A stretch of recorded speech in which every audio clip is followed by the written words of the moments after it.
السلام علیکم۔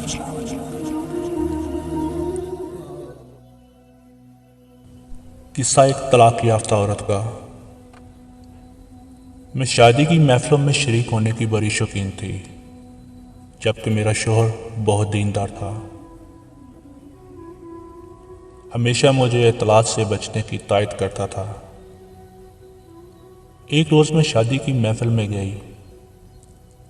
محفل میں شریک عورتیں رقص کر رہی تھیں۔ مجھے بھی جوش آیا، میں بھی اپنا برقع اتار کر ناچ گانے میں شامل ہو گئی۔ ایک روز میرے شوہر نے کسی خلیجی ملک کا سفر کیا۔ وہاں کسی دفتر میں نوجوانوں کے مابین اختلاف ہو گیا کہ خلیجی ممالک میں سب سے خوبصورت لڑکی کون سی ہے۔ ایک نوجوان نے فوراً اٹھ کر ایک ویڈیو کیسٹ لا کر حاضر کر دی، جس سے اس نے میرے ملک کے کسی آدمی سے چوری چھپے بھاری قیمت دے کر خریدا تھا۔ اس کیسٹ میں شادی کی اس محفل کی ویڈیو بھی تھی، جس میں میں نے بھی شرکت کی تھی۔ جب نوجوان نے کیسٹ لگائی، وہ منظر دیکھ کر میرے شوہر کے پاؤں سے زمین کھسک گئی جس میں میں رقص کر رہی تھی۔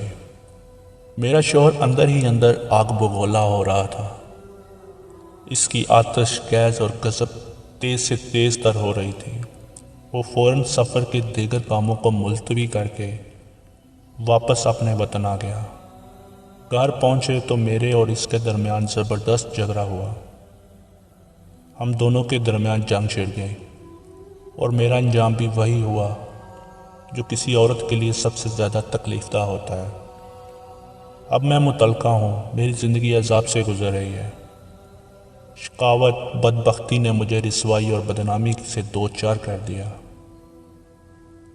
اب میں اکیلے اپنی گھٹن کے ساتھ اپنی زندگی بسر کر رہی ہوں۔